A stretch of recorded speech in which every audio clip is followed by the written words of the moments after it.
welcome. Hi, welcome everyone. Thanks for coming along to my talk on Gravitino. I'm just going to give a brief introduction and talk a little bit about Gravitino and then give a demo. You are also very, very lucky because the demo gods were not smiling on me today, and I had to totally destroy my Docker containers and download them all over my mobile phone, and that just completed 2 minutes ago. So we'll see how we go.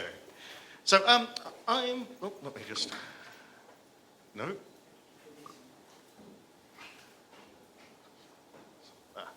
It's backwards. So just a little bit about me for people who don't know me. I'm a community manager at Datastrata. We have donated a project called Apache Gravitino to the ASF, and that's what I'm here to talk about right now. I'm also involved in the ASF. I'm currently one of the directors and also the VP of the Apache Incubator. And I help out in a whole lot of other things as well. As you can see, I'm a mentor of 18 projects and on the PMC of 15 projects. So yeah, if you want to know anything about the ASF, come speak to me. So as I said, I'm just going to go through a little bit of an introduction about Gravitino. This is not a long talk, and I'm not going to be able to show you all of the in-depth details and features of it and so on. So, but you should get a good idea about what its capabilities of and what it can do. And I'm going to show you the Gravitino UI. I'm going to show you how it can manage metadata, and in particular how you can create different data sources and then join those data sources together. I'm also going to show you the REST interface. We're currently actually doing quite a lot of work on the REST interface, and the Iceberg REST interface, for example, has been separated out from the main code. Are people here familiar with Apache Iceberg? Sure. Yeah, okay, cool. So, and then wrap up, and then time for questions. I believe there's still some sessions after my session. There's no more Incubator Track left, but yeah, you're welcome to stay around and ask a few questions. We'll go off to something else. So first off, what is Gravitino? Very good question. So you can think of Gravitino as a metadata lake, and depending on what order you put those words in, it can mean different things to different people. So what it is that it's a data lake of metadata. So you can connect it to data sources. It will automatically discover the data in those data sources, and you'll then be able to view what data that you have and then do other things with it. So what it's supposed to do is that it gets rid of a whole lot of moving data around. So generally what you will have is you'll have a whole lot of data in different data sources. Might be getting a little bit ahead of myself here, so let's have a look at this. Yeah, something like this. So you're going to have data everywhere, right? And every time you want to do a query between one of these things and one of these other things, you generally have to transfer the data around. And that takes time, and it's expensive, and it means the data is no longer, it's now potentially out of date. It wouldn't be much easier if you could just point at all of these data sources and just directly query them, and do so in a way that wasn't expensive, both in terms of data transfer and both in terms of speed. So, you think that's a good idea? I see some nodding heads, so yeah, this is what we're here for. So, yeah, so what problems does it solve? So first off, because it automatically connects to your data sources and interrogates them, you can see what data you've got. So you can see what tables are inside your databases, for example. So if you connect to a SQL database or connect to a Postgres database, you will be able to see the structure of the data. You won't be able to directly query the data itself in Gravitino, but you will be able to see the structure of it. And so you know what you've got. And quite often, just knowing what you have and what you can see is the first part of the problem. It also means that it's very easy to query that data now. Because you can actually see it and you know where it lives, you can actually write queries that join data sources together. And I'll give you a little demo of this later. And it also means that you now have a single source of truth of data, so you know, so this is one of the problems that it solves. You get better performance because you're not moving this data around. You don't have to do all these things manually. And you can, this also means that it's easy to secure data because you can actually secure the data through the Gravitino system itself and have logins through that, and means that you can give the right sets of data to different people who require it. And finally, we're working on some of these features at the moment, so not all of these are 100% complete. But one of the main things we're working on at the moment is data governance. And this means that you can make sure that data is not transferred, say, across international boundaries because of legal reasons. You can also make sure that the right people have access to the right data and not data that they shouldn't have. And we're implementing this on both a row and column level, as well as a table level. So you'll be able to have quite fine-grained control over what data people can see and what people can't. Does that sound good? Yeah. All right. So we've been, just a little bit about the history of the Gravitino project. It's been open sourced since November last year. And we have just donated it to the Apache Software Foundation about a month ago, a month and a half, I would say. So it is now an incubating project at the ASF. And we have so far made 5 releases outside of the ASF. We're just working on our first release at the ASF. So that's going to be 6.0. And I believe that's going to be happening in about 2 weeks, 3 weeks? 2 weeks, there you go. So there is a new version coming out called 0.6. It'll have a whole lot of new features in it and integrate with other technologies. So, you can see that in the space of 8 months, it has quite a lot of momentum and velocity. We're making a release every couple of months. The community, particularly since we've donated to the Apache Software Foundation, has been growing. We now have, I think, around 120 contributors to the project. They're contributors who have, contributed anything in any way, not just pull requests. So we've got other companies that are actually using this in production currently, and we also have people who are testing it out and seeing whether it works for them or not. So that's really good to see that it's getting this traction and building a community around it. And it's also a project at the ASF. So you can certainly trust that it's going to stay Apache licensed and that there are going to be multiple vendors involved in its development. And we're looking forward to making it graduate in probably 6 to 9 months' time as a top-level Apache project. So there was a few things that we added in 0.5. So you can see there that we're adding more and more support for other Apache projects. So in 0.5 we've improved support for Spark, Kafka and Apache Doris. We started building the user permission framework on Apache Ranger. And 0.6 is going to have, extend those features and add a few more as well. So now I think it's demo time.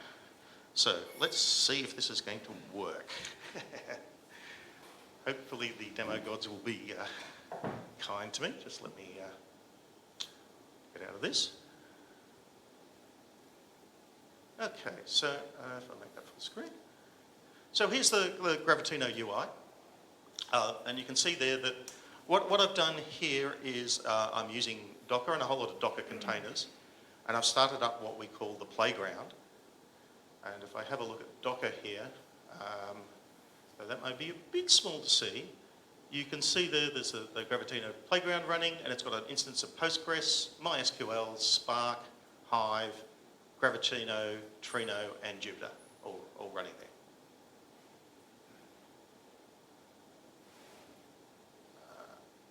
So if we have a look at this, this is in the playground. We give it a little bit of sample data so you can play around with it. So if you have a look at the Metalake here, we can see that we have 3 catalogs. We've got a Hive catalog, a Postgres catalog, and an Iceberg catalog. And if we have a look at the Hive catalog, we can see that it has a sales database in there. And this has information on customers, and you can see this is the structure of the data here. So this is the metadata that you're looking at. And you can see here that we've got a customer, for example, which has a name and an email address. We can see that we've got products as well. We have a sales table, which works out when products have been sold and so forth. So the sort of typical things that you'd see in a sales database. And in the Postgres catalogue, you can see that we've got a HR database, human resources, and so you can see information about employees in there. So for example, you can see the employee information like their name and their date of birth and the job title and things like that. You can also see the salary information.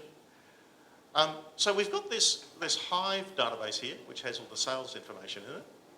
And we have this Postgres catalogue, which has the HR information in it. Now, I've got these running on the local machine in Docker, but they don't have to be there. Like these could be on AWS or on Azure, and they could be in totally different regions.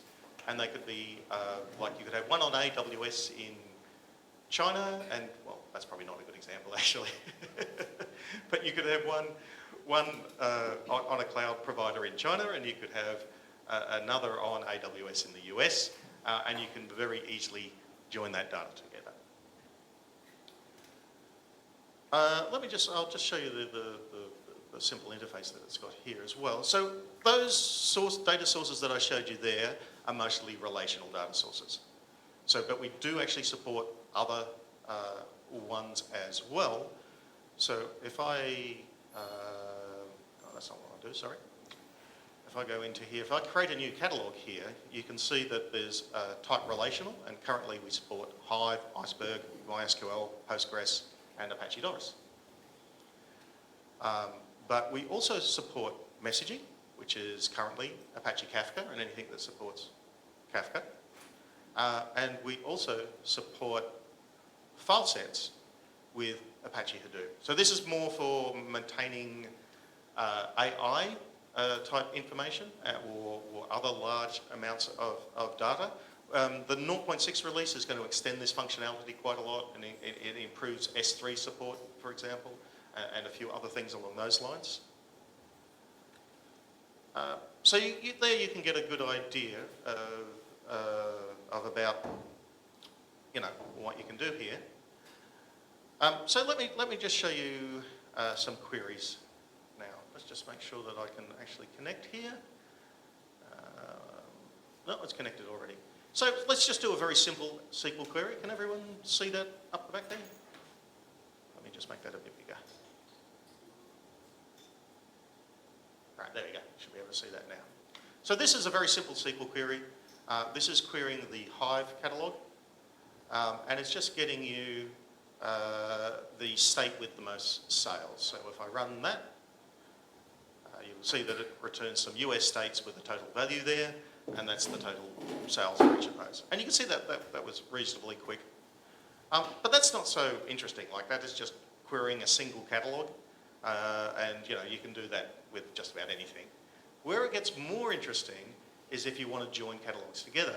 So in this case, we're joining, in this next one, we want to find employees' average performance, what their performance rating is, and what their total sales are. And to do that, we need to get information from the HR database, and we also need to get it from the Postgres, which the HR database is stored in Postgres, and we also need to get it from the Hive database, which is the sales information. So you can see there that to refer to one of the tables, it's just catalog postgres.hr.employee performance, and then catalog hive.sales for the other one. And if we run this here, that'll actually join data between the two tables. If everything is working.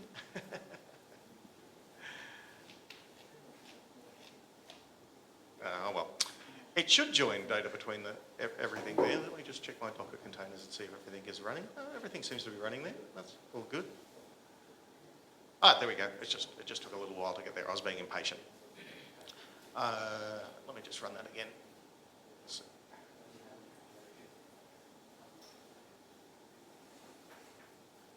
So you can see that has returned the employee, the average rating, and the total sales. And you can certainly do more complex queries as well.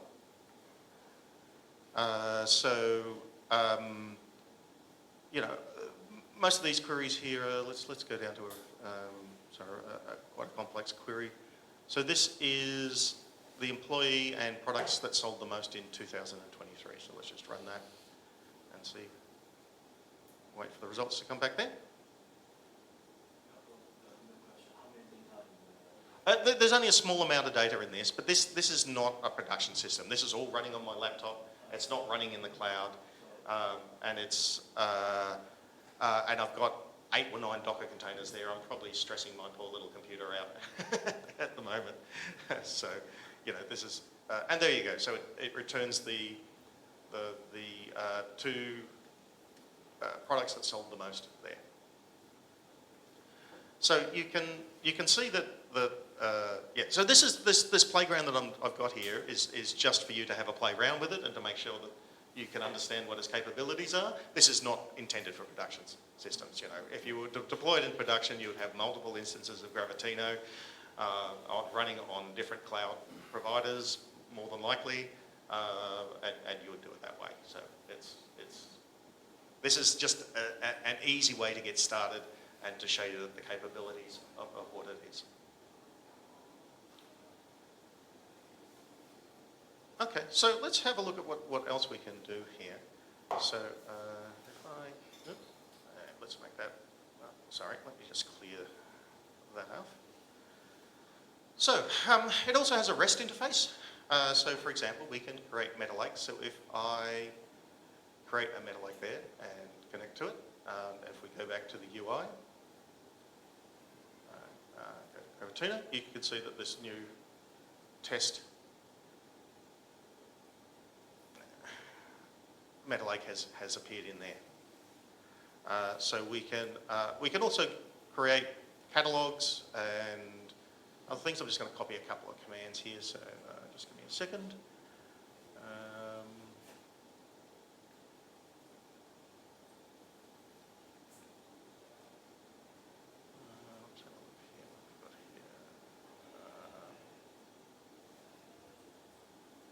Okay, so this is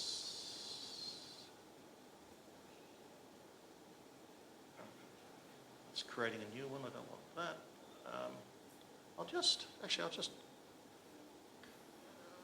If I just go up here, I can actually just edit this one. No, let's, well, I can just do a curl get to. So if I just do, whoops.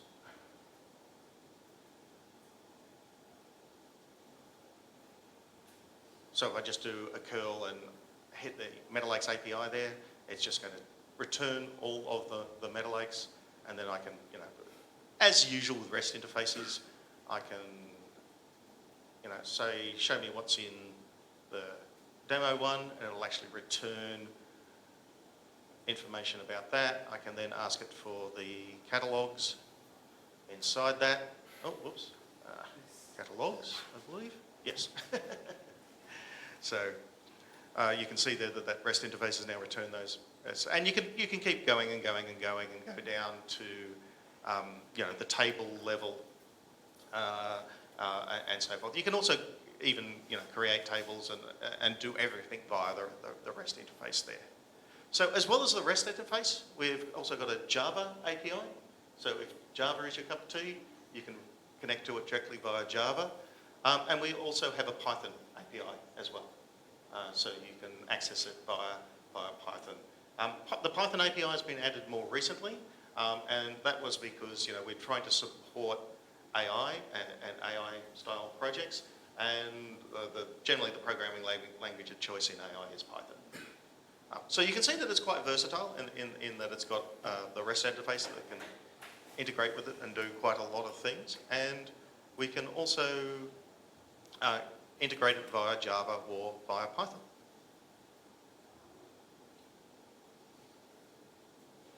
So I'll go back to my slides at the moment. There's, I don't have a lot more that I want to show you right this second, but so I'll just sum up about, you know, what you can use Gravitino for, and then I'll open it up for some questions. So you can use Gravitino to discover and query all your data, so you can see that you can point it at those data sources. One of the things I didn't say was when you do point it at a data source, and then that data source changes, like new tables might get added to that data, say we're talking Postgres, new tables may be added to that data source, that information will automatically show up in Gravitino. You don't have to do any configuration or manual updates or anything along those lines. It queries the database at regular intervals and works out what has changed, and it will show you the new changes. So once you've pointed it at a data source, then you can sort of almost forget about it, and it will just keep up to date. Now that's not the data in the database, remember, that's the database structure, it's the metadata that's there. So now while I was running this on my laptop, and I did touch on this, thanks for that question before, it is designed to be run in the cloud. And it will run on AWS, it will run on Azure, it will run on other cloud platforms as well. And you can run it on multiple cloud vendors, and you can query the data between all of those. You can also run it in multiple regions as well. So it's not confined to a single region, so all your servers don't have to be in China or in the US or in Australia or Europe or wherever you happen to be. So, you know, that's the sort of problem that we're trying to solve. As I mentioned, there's a REST interface, so you can use curl or whatever you want to do to consume REST. I assume you wouldn't use curl, like, you know, in a production system, but you could use, you know, whatever programming language that you like, or whatever mechanism that you need to call a REST interface, and you can integrate with Gravitino in that way. You can also integrate it with the Java and Python APIs. So if you want to write Java code, you can certainly do that. And if you want to use Python, you can certainly do that as well. So we've got 3 different ways there of integrating with it. The thing we're currently working on, there's a couple of things. Actually, there's another thing up there that I haven't talked about, and I will talk about. So data governance and security is 2 of the things that we're focusing on at the moment. And this means that you can control who has access to what data via the metadata. And you can also, as I said before, we're going to go down to the row and column level, as well as, you know, the higher table level as well. So you can very easily restrict data and who has access to it to, you know, comply with legal things and, you know, privacy and a whole lot of other things that you need to comply with these days, particularly if you're moving data between geographic regions. The other thing that we're working on at the moment to help us with that is a tagging system. So the tagging system enables you to tag the data. You know, the Gravitino itself doesn't know what all the legislation around the world is on, you know, what data is considered private and what is not, and how the data needs to be handled. So it's really up to you to be able to build this on top of that, but we're providing a mechanism for you to do it via tagging all the data in various ways. It is now an ASF incubating project. As I said, it's been about a month and a half. And we certainly hope that we'll graduate in 6 to 9 months' time. That's the plan. It may be sooner, it may be later, depending on what happens in the incubator and how we grow the community around it. It is an open source project, obviously, because it's, you know, at the ASF, and it's under the Apache license, which is a very permissive license, which means you can do just about whatever you want with it. It also means that as an Apache project, its future is that there's not a single vendor who has control of the project. It's a community project, and the community will work on features. And we've already got a whole lot of features from some other Apache projects that want to add support for their projects, and they're working on that, which is great to see. And finally, as I said, it has a growing community behind it. We have 120 committers. Not all of those have made pull requests, but they've all contributed in some way to the project. And we're seeing more and more contributions to the project as time goes on. So what I would like you to do is, I'll just go here. should have had this prepared, but that'll redirect. That's good. Yeah, so github.com, Apache, Gravitino. That is where the code base is. Go have a look at the code base. Give us a star if you like it. That would be appreciated. And the Docker playground is in just Gravitino playground.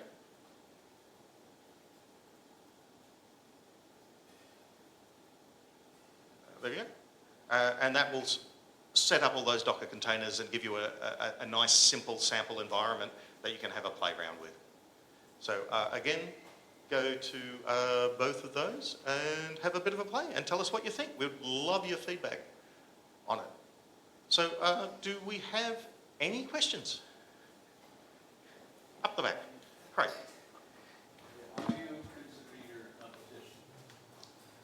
competition? So the question was, who do we consider our competition? There are some other players that are in this space, but I don't think there's anyone that is doing exactly what we're doing. So there are other metadata catalogs, but they act in a different way. Some of them, for example, don't automatically update all the information. You've got to do a lot of manual configuration for them to work. I don't know, maybe JP, do you want to say something? Yeah. Let me pass it on to JP. Yeah, thanks. Thanks, Justin, and thanks, Craig, for your question. I think as a community, we don't have too much competition, but we definitely have a lot of collaboration. We collaborate with different engines, and we collaborate with different data sources. As a metadata layer, there's a traditional way of doing metadata, such as open metadata or data hub, but they're more likely to do the data governance. So they only have some logical schema information for metadata, but they don't have the physical one. So that means it cannot be talking to the engines like a Spark, Trino, or something.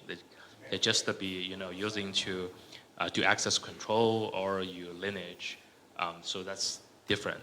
In the same time, it's a little bit competition here is with such as Unity catalog from Databricks, but they just previously it's a commercial version, right? The commercial version. But they're open source in the June this year. But this the functionality, or no matter from the functionality or the maturity, is still in very, very early stage. If you look at the code, if you look at the features, so far, just like Justin said, in this domain, it's pretty a unique one, and we are very happy to, donate to Apache as the first open data catalog. Does that answer your question? Thanks. Thanks for that. Any other questions? One up here. Yep. Yeah, you just mentioned that the Gravito support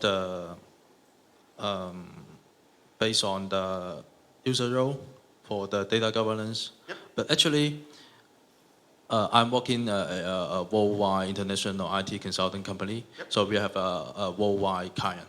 So they are in different country region. So actually, the data is in different region. So they have different laws.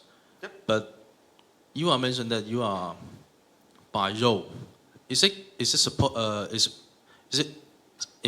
possible to do the data governance by the region? Like I have a database in US, in Hong Kong. What we're setting up is a system that is quite flexible. So you tag the data in certain ways, and based on those tags, that will tell you whether or not people have access to it, or whether it can be moved across regions, say, for example. So, but as I was saying, the Gravitino project, we don't have anyone who's a legal expert on privacy laws in every single country. So there's no way we could build that in to our own software. So we'll give people the mechanism to do it themselves. Okay, thank you. Thank you. Yeah, another question. Thanks, Justin, for giving us just one talk, and just got a small question. What if I want to deploy your database on Azure Cloud? Can I use your Gravitino for relational database, or for non-relational data, or for what kind of Yeah, so metadata? currently we support relational data, we support non-relational data, and we support streaming data. Okay. And we'll keep adding more data providers, so we'll support wider and wider things. Like at the moment for streaming data, we only support Kafka. Okay, for the same question for Yep. the same thought. Do I need download a database or just use your domain, your web page? So There is any integration work or just use it directly? you, might be best if I show you that. Let me show you. This may clear it up for you. So the database doesn't have to be on a local machine. It can be anywhere, and we can connect to it. So if I just go back here, if I create, so if I go here and I go create a catalog, and I say relation, and we'll go Postgres, you can see that it's a JDBC driver type thing. So as long as you can connect to it with a JDBC type driver, then you'll be able to connect to it. So you can use JDBC bridge to access any data source, right? Well, I don't know about any data source. Currently, we support, MySQL Most popular. and SQL. Would this work out of the box with an Oracle database? I don't think so. There's slightly different flavors of SQL with different databases. So, you may run into some problems there. But we are going to be adding more and more support for a whole lot of different databases as time goes on. Like, this is just an incubating project. We've only been in the incubator, a month and a half. So, give us some time. Okay, thanks. Thank you. Another question up the back, and then we've got two more down here. It's great to hear all these questions. Hi, hello. Hi. Thanks for the nice demo. And I have a question related to the observation and monitoring of the system. Since a new unified metadata layer added to the whole system, if I submit a Spark job using the metadata from Gravitino and the job failed, how can I tell in no time whether the issue lies on the Gravitino side or the external data source side? Okay, so to be honest, I don't know the exact answer, but let me tell you what we can do, and then maybe someone here can tell you exactly what would happen in the Spark case, because I'm not hugely familiar with Spark. So we do have a logging system built into Gravitino, and we have hooks in that logging system that are user extensible. So you could hook into that logging system to work out what was going on. Mm-hmm. How much work would that be? I'm not entirely sure, and I don't know out of the box whether if a Spark job failed, whether it would be logged automatically or not. Should we log in for the log? It would be logged in the log, yeah. Okay, so there you go. So you would actually know that the Spark job has failed, but you can also extend that logging to do more things according to what you want to do. Cool. May I ask another question? Yep, sure. It's about the user experience and the UI page. So if I am a data engineer and I click on the very nice Gravitino page UI and see so many catalogs, and I will can't wait to do some experiments with those data immediately. So will Gravitino integrate some kind of embedded notebook or SQL editor into the web page, or? We have experimented with that. So we've actually even at one point built, I can't remember the project's name. Well, I wasn't thinking of the Jupyter one. We've got Jupyter support, Jupyter notebook support. Cool. So you can use that. But we were also, early on, we were playing around with integrating English to SQL via AI. Mm-hmm. So That's a more fancy one. yeah, that's more fancy. I think you were asking some basic Jupyter things, right? Yeah, is it directly embedded in the web page, or? Yeah. Oh, There's that's actually very cool. in the playground we have a Jupyter playground book, and there's a couple of little simple things in there that you can have a play around with. So yeah, you can embed it straight in there. And so those queries that I was doing in dbeaver there, Mhm. you can do those in a Jupyter notebook. Oh, really cool. I will have a time to try this. Okay. Okay. Thank you. Have another question down here? Thank you for your impressive demo. And so one quick question following his question. So is there a lineage graph on Gravitino? We don't have one yet, but that is definitely on our to-do Okay. list. Okay. It is something that we've talked about internally. And So it's on roadmap. Okay. yeah, it's on our roadmap. Okay. Second question is, does Gravitino version follows the semantic versioning because it's already grows to 5 and 6? Is there- Currently, it does not, Okay. but we will follow semantic versioning once we release a 1.0. So more specifically, if I use 5.0 here and put it onto production, will there be any breaking changes on 6.0 too? There may be, yeah. Okay. Yeah, but the changes will be minor if there are any. Like the interface has stabilised quite a lot now. We put out 5 versions, so you know it is fairly mature and solid. So there will be some guide for migration plans. Yes, or, yeah, okay. yeah. Okay. Yeah, if there is any breaking AI changes, we'll UI or API or whatever. Any breaking API changes. Let me talk about the version stuff. You want to talk about the version stuff? Yeah, Okay. so I think there's a little bit problem. So you're saying 50 or 60. Actually, it's 0.5. 0.5. Yeah. 0.6, So sorry, yeah. ideally, because before it's 1.0, you know, we don't have to maintain the backward compatibility. But actually, so far every version we don't change too much. I mean, we try to keep smoothly upgrade or something. So just can use it.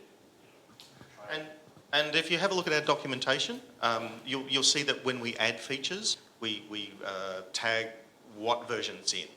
So you can see what feature is added in what version. And mostly it's just adding extra parameters and things. It's not actually breaking the API. And question down here? Yeah. Thank you, Justin. I see it, the demo, it was like Trino connector, right? Yes. Yes. So the catalog now I think it's has a very good connection with a lot of other open source query engine. But in my case, I'm now dedicated on handle a lot of metadata and merging them and showing them to users, like maybe data analysts. And they will query data in a lot of dimensions using a lot of different properties. Mm-hmm. So in the demo, I see that we need to choose a catalog and then we drill down to schema and to table. So will Gravitino support, like, we got a lot of different, like tagging, like a lot of properties. We put all properties on the tables, Yes, and then we got a very fancy maybe page to show a lot of different aspects to see. So this is on the catalog. data. This is on the catalog here, but Right. you can do the same with tables. You can add as many custom properties and values as you want. So will we support that we can using the properties as filters on the like? Yeah, that will be a feature. Yes. Okay. Yes. And the second question is, our customers, they are aware of the versioning of metadata. Mm-hmm. Yes, they want to know the metadata changing. So it is good that we produce the current version of metadata, and will Gravitino support like the versioning of data so that we can see how the metadata evolve by time? That again is a feature that we've discussed internally. I don't know much progress has been made on that. We have Pass it to JP. Yeah, we have some support plan too, such as versions across different data version, and also some view support. Yeah. It's all on the roadmap. So in the next 2 or 3 months, we will have all the things. Okay. Do we have any other questions? Am I out of time yet? How am I going? Oh yeah? No, I'm out of time. But there's nothing after me, so it doesn't matter. So we've already gone over time. Thank you for coming along. If you want to leave now, you can. If you want to stay and ask a few more questions, I'm happy to do that. So thank you very much for coming along.